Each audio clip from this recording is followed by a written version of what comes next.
Secretary Brad Raffensperger sexualized threats to his wife on her personal cell phone. To me, but Secretary, he ran for office. You kind of expect that. I took a higher profile position explaining things, so you kind of accept that to a degree.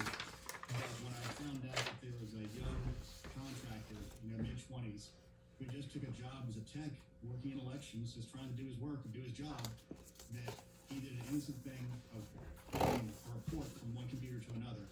And then these conspiracy theorists took this video online, found his name, it's a unique name, so they found his family, started harassing them, and 2 or 3 tweets down from the original video tweet that said he's manipulating voter data, somebody said, "You've committed treason, may God have mercy on your soul," with a swinging noose on the gift. And at that point, I was pretty much done. That was it. Now, you've called on elected leaders to put a stop to this, but today, a lawyer who was previously associated with the Trump campaign, Sidney Powell, held an event with hundreds of people in Georgia where she urged them to hound the governor and not to vote in the January runoff. So even if President Trump and Georgia's Republican senators did start to speak out against this, is it too late to put the genie back in the bottle? Frankly, Ari, I don't know. All we can do is tell the truth, follow the law, and do our jobs. Sidney Powell, at this point, has been so discredited and debunked. I'm surprised she hasn't been laughed. Well, she has. Essentially, every court challenge they brought has been laughed out of the courtroom. She is still clinging to the fact that there was some secret algorithm or some fractional voting that took the votes away from the president. Zero proof. In our state, we literally did a hand count of 5 million ballots to show that the scanners were correct in showing that the president was down by about 13,000 votes almost. And it came out almost exactly the same. So it's insane. It's just insane. And Georgia Senators Kelly Loeffler and David Perdue, both Republicans, are in campaign mode ahead of the January runoff. You scolded them for making unfounded claims about Georgia's election integrity. Have you had private conversations with them or their staff about the impact of their remarks? I have not, and I am a Republican. That's one of the things about this that makes it so frustrating. And I will still vote for them because some things are bigger than this. But when they called for the secretary to resign based on his lack of transparency, we were literally having 2 press conferences a day and putting out press releases, hourly about how the counts were going. It's just, they are in campaign. They are terrified they're going to lose the Trump base, so they do not want to cross President Trump. So I feel bad for them that they're kind of stuck in that terrible box of a position. Because if you piss off the Trump voters, in their opinion, you lose those Trump voters. They lose in January. But I do the lack of leadership. Given the anger and the passion that you're expressing, and you're saying they're showing a lack of leadership, tell me about your decision to vote for them anyway. The future of the Republic is at stake, and I, as a lifelong Republican, cannot conscience the idea of having every lever of government be with the Democratic Party right now, when they've said they're going to attack the Supreme Court and do other things that I've spent my entire life fighting. My first Republican campaign was 1985 for a senator back in the election. We lost. I've been fighting for these values my entire life, and I'm not going to leave my party. I'm going to fight to make my party the party that it needs to be. Just briefly, what do you see as a long-term impact of people like the president and 2 senators attacking the integrity of voting? This started in 2018 when Stacey Abrams said, "I'm not conceding, I don't believe in the vote." It's being continued by President Trump in 2020 saying, "I don't believe in the vote." It's undermining people's faith in the democratic institutions that keep the republic sound. And all those institutions are there and need to be supported. Republican Gabriel Sterling manages Georgia's voting system implementation. Thank you for speaking with us today. Thank you, Ari. Changing gears now, the Centers for Disease Control and Prevention is shortening the time people have to quarantine to prevent the spread of the coronavirus. NPR health correspondent Rob Stein has details. He's here now. Hey, Rob. Hey there. All right, so what the CDC had been telling us was if you've been exposed to the virus, you got to quarantine for 14 days. What are they saying now? That's right. And the CDC still says 14 days is the safest thing to do, but people now have 2 shorter options. They can cut that to 10 days as long as they don't develop any symptoms during those 10 days. And they can even cut it in half and quarantine for just a week if they test negative after 7 days without developing any symptoms. So it's a pretty big change. Yeah, and why does the CDC think this is a good idea at a time when we know the virus is raging, spreading out of control? Yeah. So the CDC is basically saying, look, cutting the quarantine time does increase the risk. More people might spread the virus, but that increased risk could easily be offset by basically making it more practical for a lot more people to actually do it. Some people don't even try to quarantine or just can't because they may say, not be able to miss 2 whole weeks of work. Here's what Dr. Henry Block from the CDC told reporters during a briefing today. We believe that we can reduce the burden a little bit, accepting that it comes at a small cost. We may get a greater compliance overall with people completing a full quarantine in, let's say, 7 days. And when more people complete that, if we get more people on board to complete that overall, that will result in fewer infections. So it sounds like an acknowledgement that a lot of people aren't quarantining for 14 days, so maybe if they can get us to do it for a week, that's their shot. Right. What about travel? I mean, a lot of people traveled on Thanksgiving, and now we've got the holidays looming right ahead of us. Yeah, so the CDC is actually just kind of pleading with people not to travel over the holidays. You know what? Many public health experts were horrified when they saw millions of people ignore the CDC's plea to stay home for Thanksgiving, and they're bracing now for what could be a big new surge of infections on top of a frightening surge that's already engulfing the country. So the CDC is kind of doubling down now and appealing to people to just stay home for the holidays. Here's Dr. Cindy Friedman from the CDC. We know it's a hard decision, but cases are rising, and the safest thing to do is to postpone holiday travel and stay home. But the CDC says if people do end up traveling, they should get tested 1 to 3 days before they leave, and again 3 to 5 days after they get home, and then quarantine for a week after any travel. None of that guarantees they won't spread the virus, but at least it could help.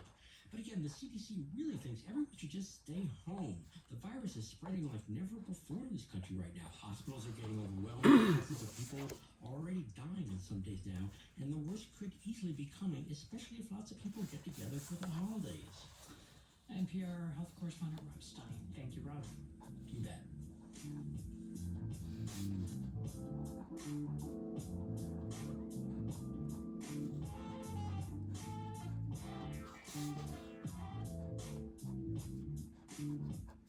You're listening to All Things Considered from NPR News. Just months ago, the Supreme Court ruled that non-unanimous jury verdicts in criminal cases are unconstitutional. But that 6-3 ruling applied only to future cases. Today, the justices face a seemingly more difficult question. Should that decision apply to prisoners who are now serving time based on non-unanimous jury verdicts? NPR Legal Affairs correspondent Nina Totenberg reports. Frederick Edwards is one of about 1,600 people still in prison in Louisiana who were convicted by non-unanimous juries. Edwards, a black man, was charged with multiple violent crimes and pled not guilty. At trial in 2007, the prosecution used 10 of its 11 strikes to eliminate all but one black person from the jury. That lone black juror voted to acquit when Edwards was convicted by the other jurors. Today, lawyers for Edwards told the Supreme Court that he's entitled to a new trial in light of the court's decision last April. The argument centered on a 1989 Supreme Court decision that said when the court announces a new constitutional rule, that rule applies retroactively only if it's a watershed rule that implicates the fundamental fairness of the criminal proceeding. Justice Breyer seemed to think the new rule qualifies as watershed. What do you think? Why isn't it basic? Justice Kagan, who was among the 3 dissenters in April, seemed to agree that the new rule announced in that case, called Ramos versus Louisiana, is now binding not just on future cases, but on past ones too. Ramos says that if you haven't been convicted by a unanimous jury, you really haven't been convicted at all. And so how could it be that a rule like that does not have retroactive effect?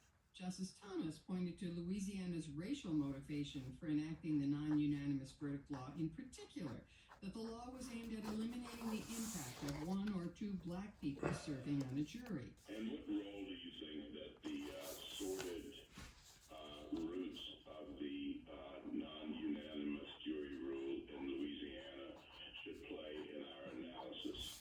Lawyers for Louisiana and the Trump administration maintained that those racial roots should not be dispositive. But Justice Kavanaugh, who in April said that in his view the new rule should not be retroactive, today seemed disturbed by the way the law operated in practice when combined with race discrimination in jury selection. The facts of this case certainly seem troubling on how it all played out. Justice Gorsuch made clear his view in April. Any non-unanimous jury verdict, he said, is unconstitutional. Today, he reiterated that, saying that the promise of the court's 1989 decision was that a watershed ruling that implicates the fairness of a criminal proceeding should apply retroactively. And yet, as he observed, since 1989, the court hasn't done that. Ever since, we haven't found a single one. Is this a false promise? If it is, should we just admit it's a false promise? If it isn't a false promise, then what counts? Who are we kidding? A decision in the case is expected later in the term. Nina Tottenberg, NPR News, Washington.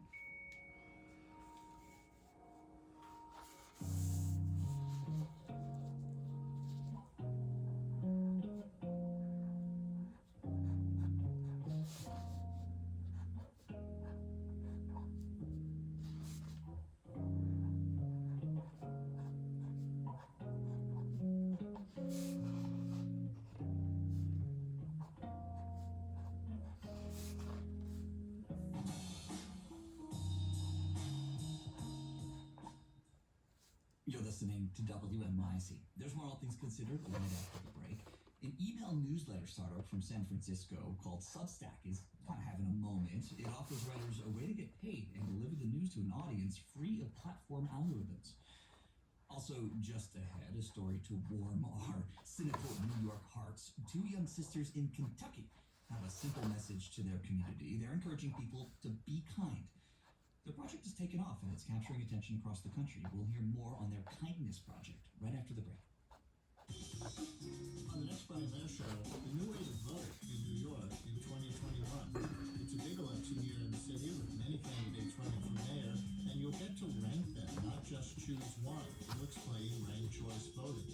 Also, New York City Congressman Adriano Espaillat on the prospects for a new relief bill before many COVID benefits expire by the end of the year. The Brian Mayer Show at 10 a.m. on WNYC. WNYC supporters include Geico Insurance, celebrating over 75 years of providing auto insurance for drivers across America. Geico can also help insure motorcycles, RVs, homes, and more. More at geico.com or 1-800-947-AUTO. The Netflix film The Prom. Meryl Streep, James Corden, and Nicole Kidman star as Broadway actors that rally behind a teen who wants to attend prom with her girlfriend.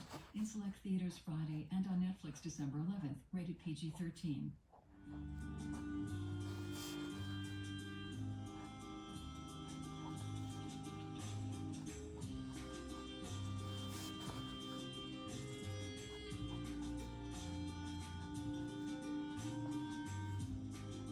Stay clear. It's going to be quite cold tonight too. Low about 35 degrees. Wind gusts up to 28 miles an hour. Tomorrow, Thursday, sunny.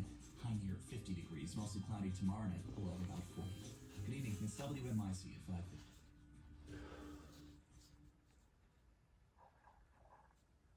It's All Things Considered from NPR News. I'm Ari Shapiro. And I'm Mary Louise Kelly. The news industry, like so many others, has been hammered by the pandemic. It has put thousands of journalists out of work. And that is part of the reason why a newsletter startup called Substack is having a moment. As NPR's Bobby Allen reports, it offers writers a way to get paid without relying on bosses or the whims of Facebook to distribute their stories. For the past 7 years, journalist Casey Newton has covered the tech world for the website The Verge. He's become something of a Silicon Valley institution, required reading for industry insiders. This fall, he quit his staff job to launch a Substack newsletter. And all of a sudden, this thing comes along where it's like, imagine never having to ask your boss for a raise again. Like, all you have to do is do good work and attract customers. Substack gave Newton a website and slick email tools. It offered him the added perks of a healthcare subsidy and a legal defense fund. Newton does his own marketing. All I have to do is find a few thousand people that'll pay me $10 a month or $100 a year, and I'll have one of the best jobs in journalism. Newton joins legions of other writers who are ditching jobs at established publications like Rolling Stone, The New Republic, and Vox to join what's become known as the Substack errata. San Francisco-based Substack co-founder Chris Best says part of his pitch to writers is this: sick of publishing clickbait in hopes of becoming the next viral hit on Facebook or Twitter, join Substack. The platforms we're spending all of our time on incentivize that stuff and make that stuff easy and give it fuel. And so the way to fix that is to have a better business model where that's not true. Email newsletters are nothing new, but Beth says Substack is different because it lets independent writers make money. That is, if they can convert readers into paid subscribers. Helena Fitzgerald, a New York freelance writer, had almost given up on newsletter writing until she found Substack. Now she's getting a sizable chunk of her income from her newsletter called Grief Bacon. The one sentence pitch I have for it is that it's like long, weird essays about love. And that's like something that like you can't really pitch to a site that is looking to get a lot of clicks through an algorithm. Substack is a 3-year-old company, but has reached new heights this year. It makes sense. People are glued to their phones like never before, and the pandemic has slammed the media industry. By one estimate, nearly 30,000 media jobs have been cut in 2020. Substack sees this as an opportunity. But paychecks aren't guaranteed, notes NYU journalism professor Meredith Bissard. The Substack model works really well for some people who already have prestige and a following, and it doesn't work that well for everybody else. Influential voices on the right and left, historians, and even an anonymous bankruptcy expert have all found success on Substack. But Broussard says the question is whether this is an enduring model or just another passing internet fad. We've seen the enthusiasm before. We've seen this hype cycle before. So if this is the time that it really happens, then I'm here for it. And if it's not the time that it happens, there's going to be another thing around the corner.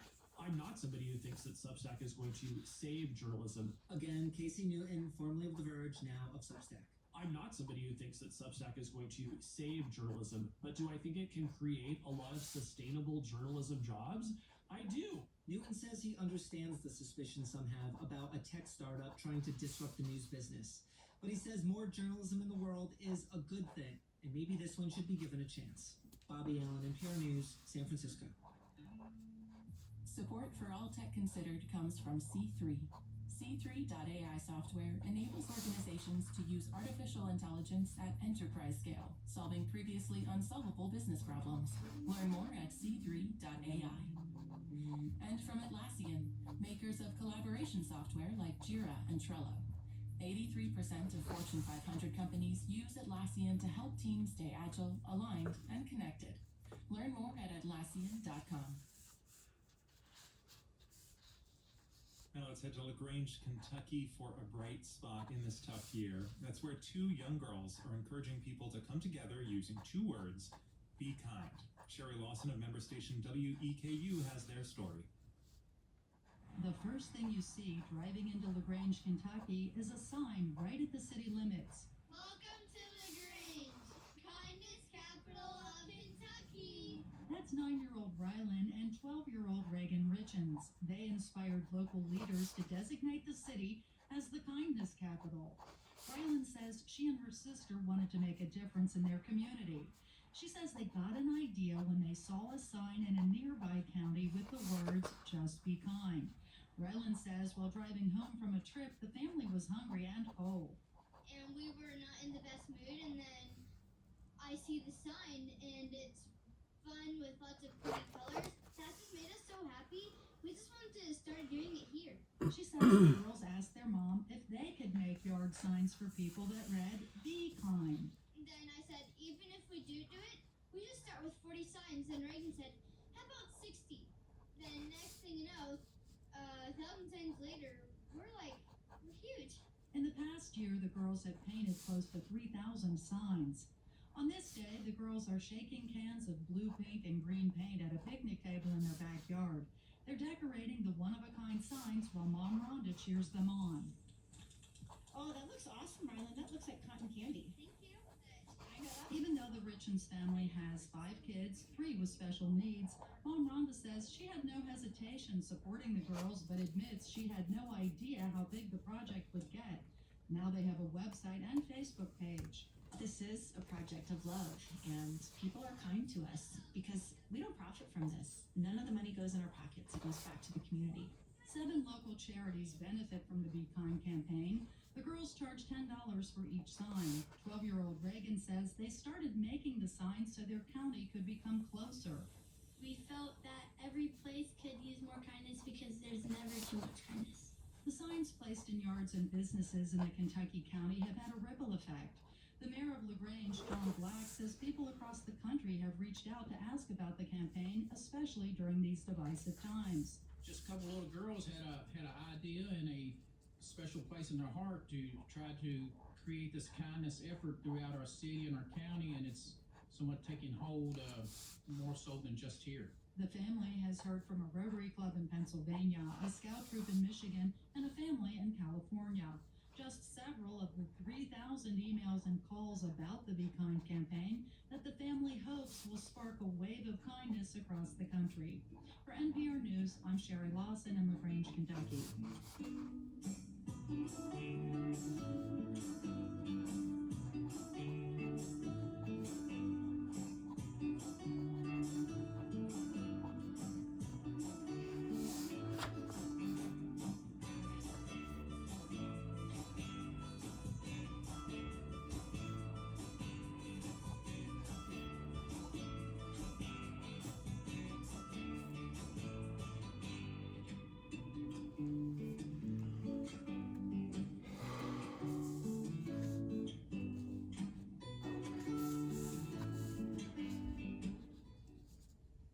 It's WNYC. There's more All Things Considered right after the top of the hour. At 6:30, it's Marketplace.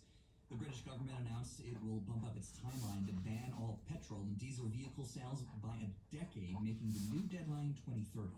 So now we're looking at moving that to effectively 100% in 9 years. So that really gives a sense of scale to this challenge, which is immense. That is on Marketplace tonight at 6:30 on WNYC. And hey, another heads up here tonight at 7 o'clock. You're going to want to join Allison Stewart for a virtual Get Lit with All of It book club event in partnership with the New York Public Library. Allison will be speaking with Louise Erdek about her best-selling novel, The Night Watchman, plus a live performance from musical guest Buffy St. Marie. Find links and tune in at WNYC.org/getlit. Tonight, clear skies. It's going to be quite chilly tonight. Low of about 35 degrees, wind gusts up to about 28 miles an hour. Sunny tomorrow with a high near 50. It's WNYC at 6 p.m. Support for NPR comes from member stations and from Little Passports, offering hands-on activity kits to keep kids engaged and expand their minds, designed to help kids to explore the world and unpack the mysteries of science. More at littlepassports.com. Elijah Craig, maker of small batch Kentucky straight bourbon whiskey, distilled, aged, and bottled in Bardstown, Kentucky. 47% alcohol by volume. Elijah Craig promotes responsible drinking. And Avast, a cybersecurity company serving more than 435 million users, dedicated to delivering 3D online protection for privacy, security, and performance at Avast.com. This is WNYC, FM, HD, and AM, New York.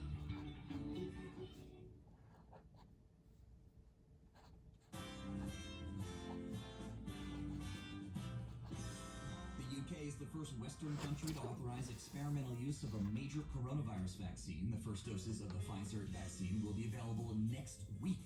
Good evening, I'm Sean Carlson. It's All Things Considered on WNYC.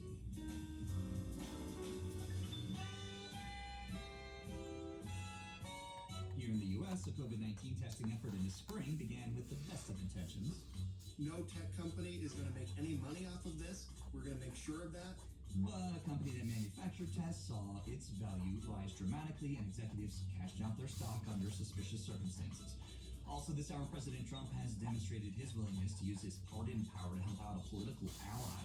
That has fueled speculation he could issue a flurry of pardons before he leaves office. We'll have those stories and more this hour right after the news.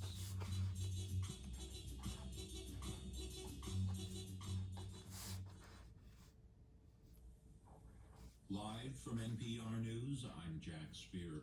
Congressional Democrats are endorsing a bipartisan coronavirus relief bill and calling on Republicans to work on a compromise. NPR's Kelsey Snell reports the move is a significant shift for Democrats who previously focused on a much bigger package. House Speaker Nancy Pelosi and Senate Minority Leader Chuck Schumer are endorsing a $908 billion bill that is being framed as an interim patch. It's the first time the two top Democrats have embraced legislation smaller than the $2.2 trillion bill that passed the House in October. The The legislation includes money for states, small businesses, and people who have lost jobs during the pandemic. Republicans rejected that proposal when it was first announced. Senate Majority Leader Mitch McConnell says he is focused instead on a smaller relief package that can win support from President Trump. But Democrats are asking Republicans to work with them to reach a compromise in hopes of passing a bill before the end of the year. Kelsey Snell, NPR News, Washington. U.S. health officials say the best way to stay safe during the holiday season is to stay at home. Though officials say for those who ignore that advice, testing before and after any trip should be mandatory. Many Americans did not follow the CDC's guidance over Thanksgiving, and it's expected as a result COVID-19 cases will be increasing in coming days. The number of coronavirus cases has been soaring again with colder weather hitting many parts of the country. More than 13.8 million Americans have tested positive for the virus, while more than 272,000 Americans have died. Earlier today, Vice President Mike Pence swore in Arizona's newest senator, Democrat Mark Kelly. From member station KJZZ in Phoenix, Ben Giles reports. Kelly was assisted by Arizona Senator Kyrsten Sinema, who held the Bible on which Kelly swore the oath of office. In 2 years' time, Sinema and Kelly have given Democrats control of both of Arizona's Senate seats, a rarity in a traditionally Republican state. Kelly defeated Republican Martha McSally last month in the special election. McSally was appointed to fill the seat following the death of Senator John McCain. Kelly's Senate swearing in means Republicans' majority in the chamber is now narrowed to 52-48. Control of the Senate will ultimately be decided by runoffs for Georgia's 2 Senate seats in January. For NPR News, I'm Ben Giles in Phoenix. The Federal Appeals Court has ruled a lower court judge wrongly blocked the implementation of North Carolina's photo voter ID law last year. In this opinion by a panel of the 4th U.S. Circuit Court of Appeals, decided District Judge Loretta Biggs erred by declaring 2018 requirement was tainted by racial bias, mostly because a previous voter ID law had been struck down on similar grounds. Both were approved by Republican-controlled legislatures. The opinion does not mean North Carolina's voter ID requirement can be carried out, though, since an injunction is still in place in state court. On Wall Street, the Dow was up 59 points. You're listening to NPR. And this is WNYC in New York. I'm Sean Carlson. New York will start receiving doses of COVID-19 vaccines in the coming weeks, but it will be a while before most people can get it themselves. While the vaccines still don't have emergency approval from federal regulators, Governor Cuomo says the state is due to get 170,000 doses of Pfizer's vaccine by December 15th. And he says doses of another vaccine developed by Moderna will be close behind. And then they say there will be a constant every 7-10 days, another shipment, another shipment, another shipment, so it'll be on a rolling basis. Cuomo says the state will prioritize giving the vaccine first to nursing home staff and residents, then those living and working in long-term care facilities.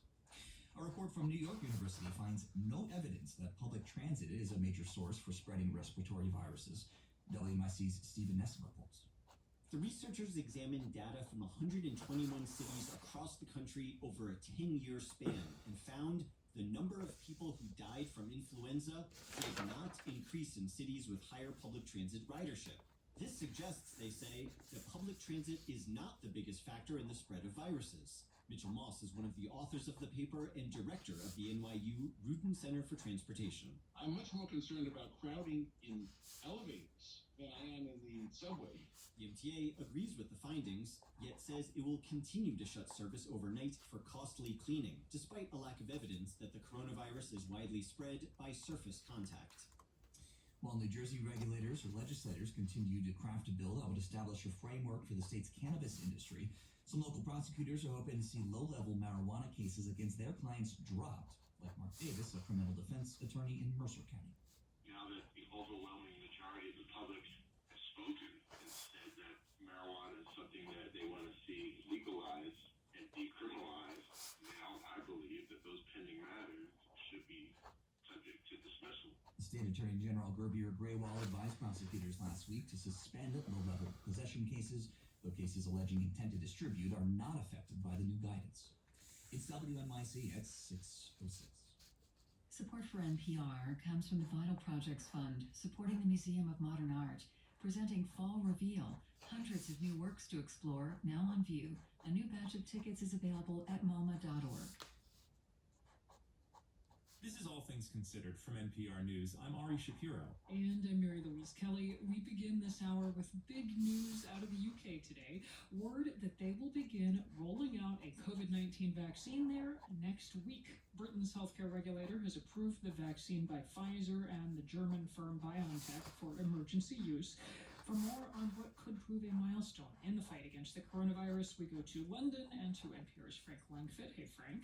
Hey, Mary Louise. So this is big news. It's also good news for once. How is it playing there? Optimism, at least if you talk to people who follow the vaccine, sort of the way vaccines are developed. You know, the final clinical trial, it was 43,000 people. The company found that it was 95% effective. And only a tiny percentage of people had side effects, things like fatigue and headaches. Now, I was talking to a guy named Richard Hatchett. He's based here in London.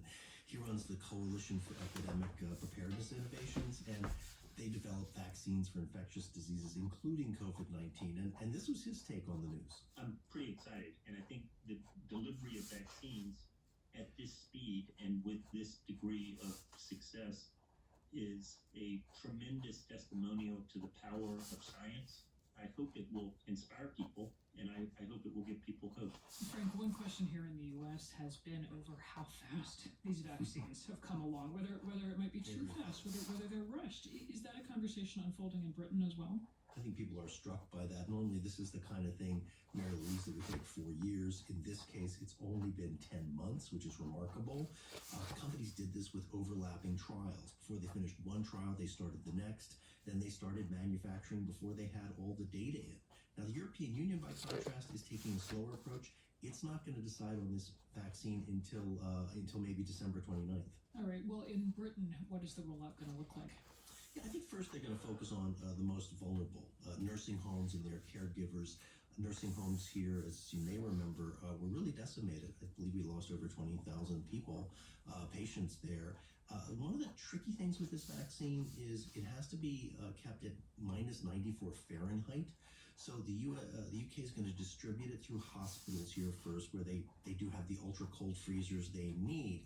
But a bigger problem might be taking it into communities and also taking it into the developing world for other countries. And this was what Richard Hatchett's concern is. It may be possible to deliver that vaccine in the United States and the United Kingdom, but delivering a vaccine with those cold chain requirements is going to present tremendous challenges in middle and lower income countries where it's desperately needed as well.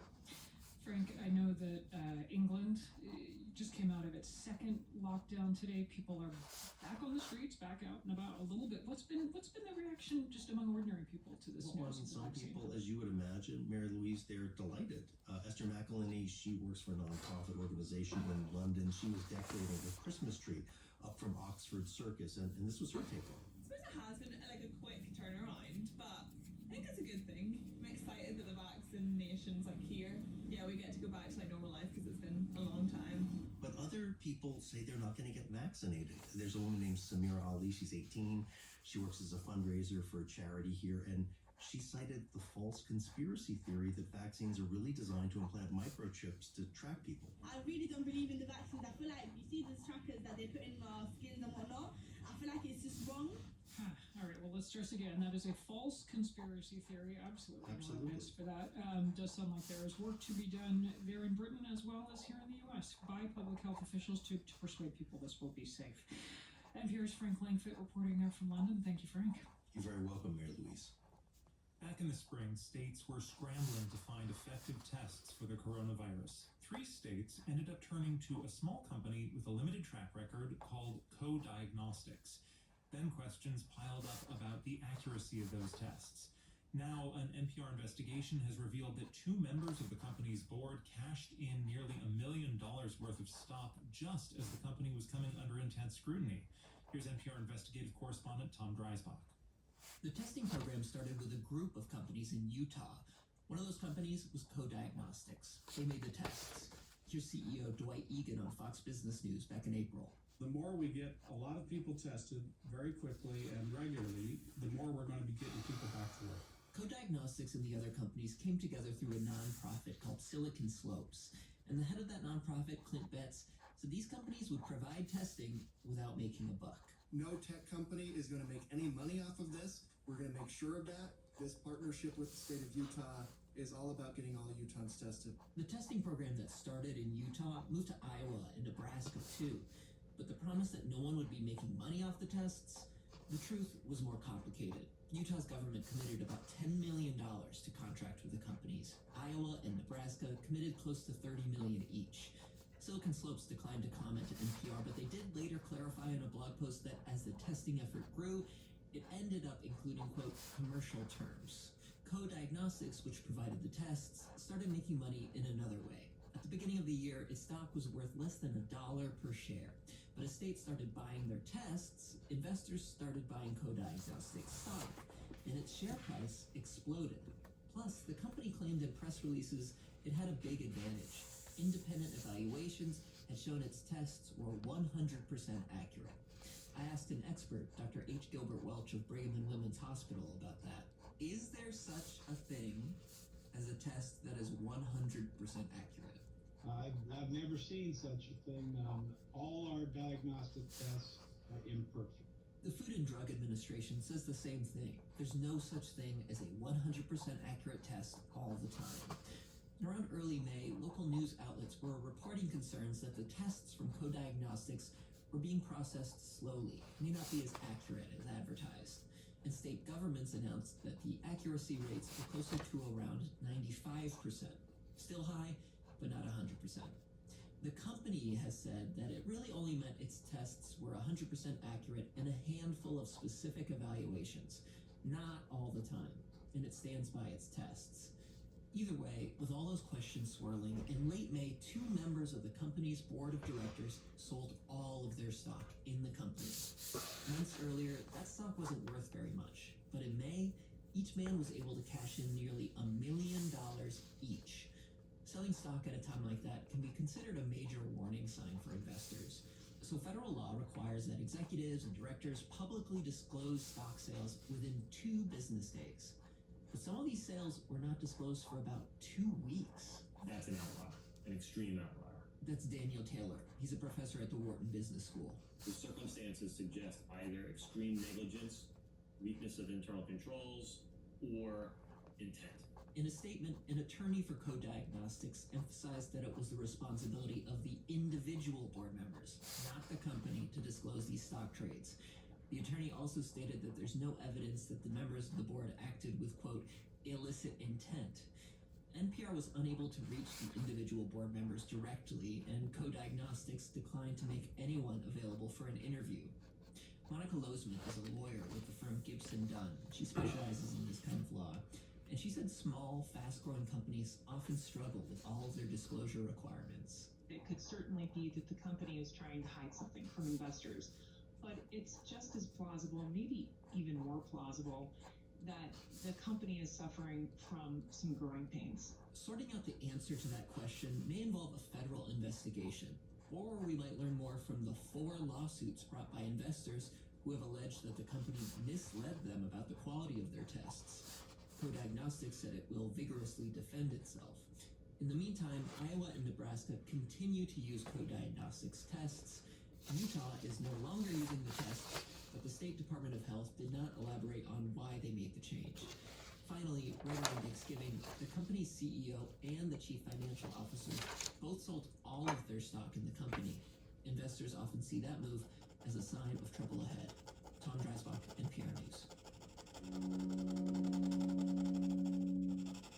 Tis the season at NPR where we shine a spotlight on the year's best books with NPR's Book Concierge. All kinds of books, and you can sort them with all kinds of categories, including book club ideas. In fact, my pick is based in part on a recent meeting of my book club here in DC, which, if you'd listened in, you would have heard me asking, so what should we read for our next book? And you would have heard a chorus of responses. Can't we just read Hamlet again and again and again? Like, just keep reading it. It was so good. This is a group, by the way, of a dozen women, all ages. We never unanimously love anything. Hamlet by Maggie O'Farrell was the exception. Here she is reading an excerpt. He is dead. He is gone. And Hamlet? The mind will ask again. At school? At play? Out at the river? And Hamlet? Where is he? Here, she tries to tell herself. Cold and lifeless on this board, right in front of you. Look, here, see. And Hamlet? Where is he? The novel explores the connection between what was arguably William Shakespeare's greatest play, Hamlet, and the death of his only son 4 years before.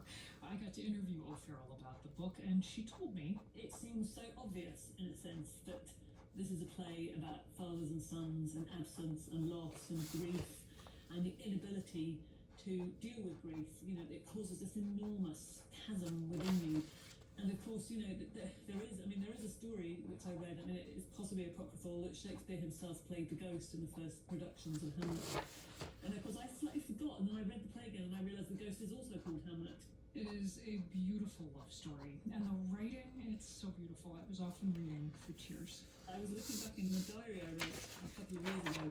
It covered the time in which I was writing the novel, and I just came across this completely blank double page, and on it was written one line, and it said, "I killed Hamlet today." And I remember dreading it as I was coming up to that point in the book, and I found that I couldn't write those scenes in a house where my children live. I had to write them in the garden. Wow. And never fear, if your book club has already read Hamlet, you can go find more 2020 Book Concierge picks at npr.org.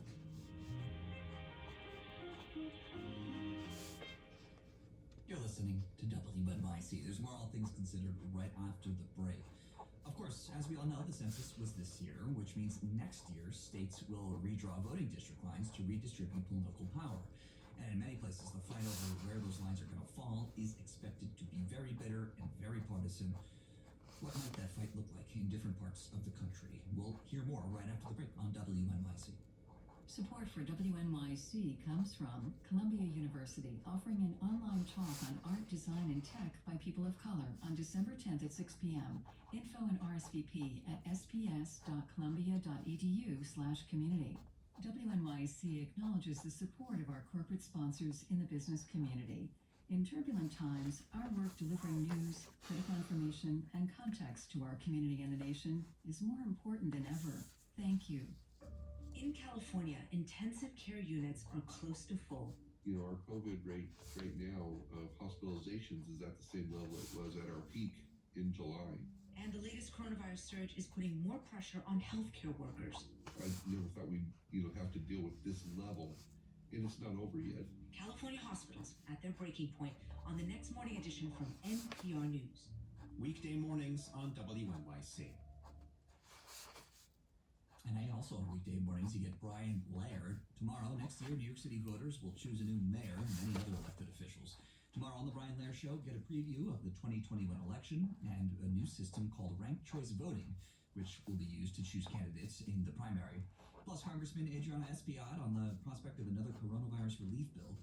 It's the Brian Laird Show tomorrow morning at 10 o'clock on 93.9 FM or AM 820. You can also ask your smart speaker to play WNYC. Tonight, clear skies, temperatures in the mid-30s. It's going to be very windy tonight. We could see gusts up to about 28 miles an hour. Sunny tomorrow for Thursday, the high of 50 in the afternoon. Mostly cloudy tomorrow night, low 40. By Friday, we could see some rain in the afternoon with a high near 49 degrees. It's 6:20. Support for NPR comes from WNYC members and from C3. C3.ai software enables organizations to use artificial intelligence at enterprise scale, solving previously unsolvable business problems. Learn more at c3.ai. And Total Wine & More, where in-store teams can recommend a bottle of wine, spirit, or beer for the holidays. Shoppers can explore more than 8,000 wines, 2,500 beers, and 3,000 spirits. More at TotalWine.com. On a Wednesday, it's All Things Considered. From NPR News, I'm Mary Louise Kelly. And I'm Ari Shapiro. President Trump's made it clear that he's willing to use his pardon power to help out a political ally or friend. Just look at the full pardon he granted his first national security advisor, Michael Flynn, last week. All of this has fueled speculation that Trump may issue a flurry of pardons to allies and friends before he leaves office on January 20th. And NPR Justice correspondent Ryan Lucas is here to talk about it. Hi, Ryan. Hi, Ari. What do you expect we'll see in the next few weeks? Well, there's certainly an expectation that Trump will use his pardon power again before he leaves office. Presidents do traditionally issue pardons in the waning days of their administration. Sometimes those pardons are controversial. Bill Clinton, for example, issued a last-minute pardon to the fugitive financier Mark Rich. That led to a federal investigation. But Trump stands out for his willingness to grant pardons to political allies or to people that he knows. Michael Flynn, who you mentioned, is just the latest example. Remember, earlier in his term, Trump pardoned former Maricopa County Sheriff Joe Arpaio. He pardoned conservative author Dinesh D'Souza, and he commuted the sentence of his longtime friend, Roger Stone. Who's angling for a pardon now? Well, Flynn and Stone were both charged as part of Special Counsel Robert Mueller's Russia investigation. The president, of course, has made clear his disdain for that probe, so he could pardon others who were ensnared in it. One of those, of course, would be his former campaign chairman, Paul Manafort. He was convicted of bank and tax fraud. He pleaded guilty to conspiracy as well. Manafort agreed to cooperate with special counsel, but then Mueller's team said Manafort lied to them repeatedly. Rick Gates is another person convicted as part of the Russia investigation. He was a key witness for the Mueller team, although Gates told me he doesn't think that should rule him out from Trump's consideration. Gates says neither he nor his lawyers have been in touch with the White House about a possible pardon, but he says he would happily accept one. I absolutely believe the pardons would be warranted. It's the president's decision ultimately, but I'm hopeful and would certainly be grateful if he were to issue one.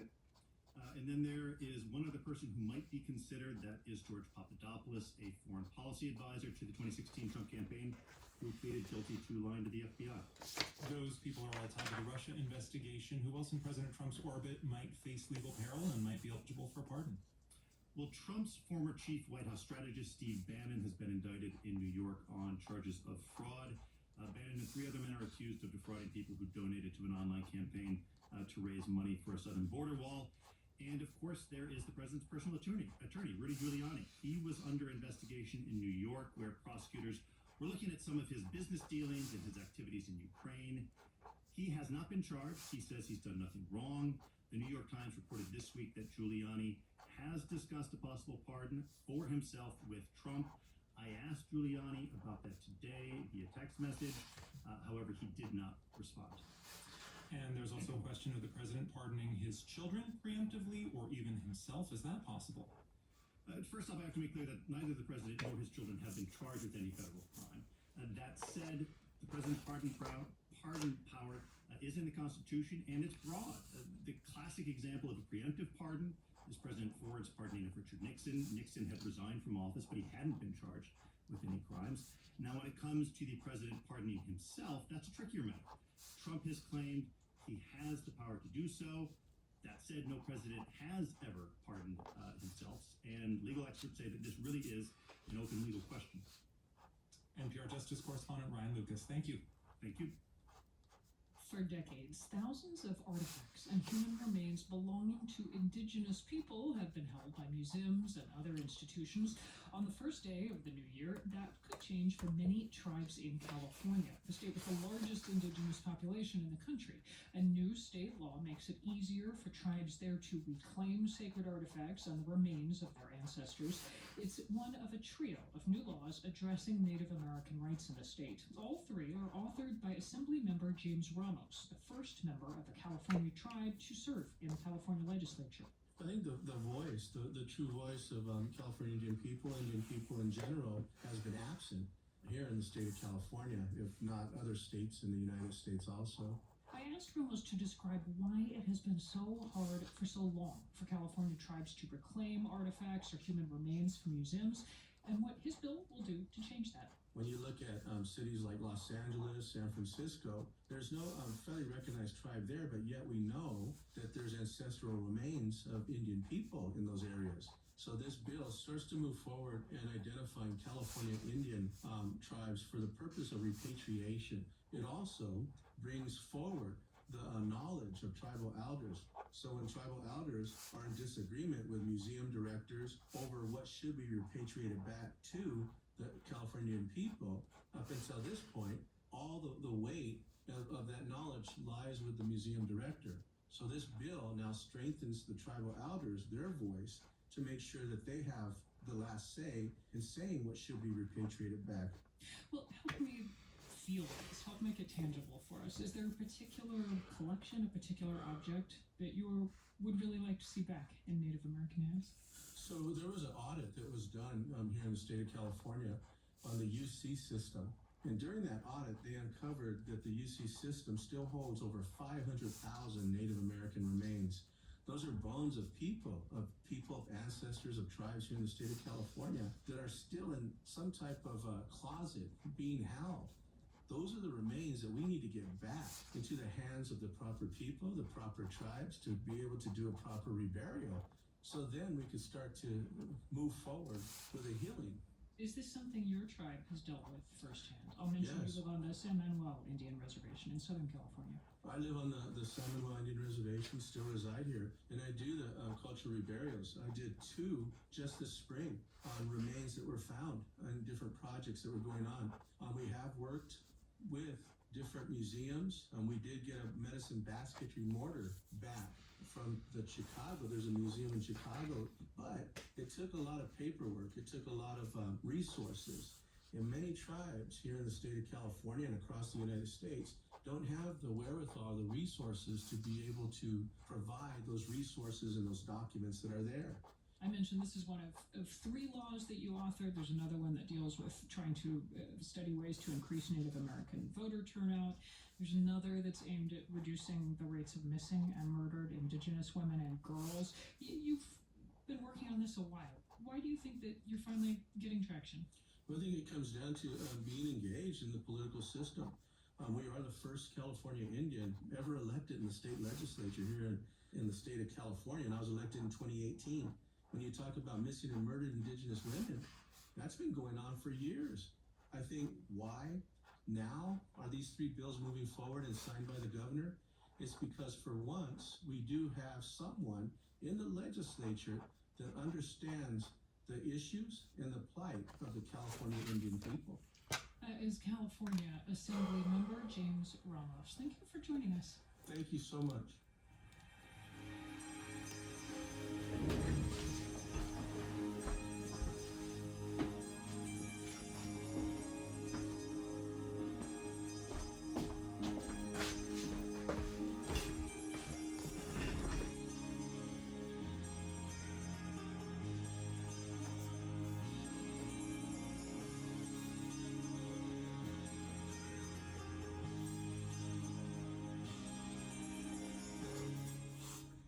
It's WNYC. You've been listening to All Things Considered. There's more at 7.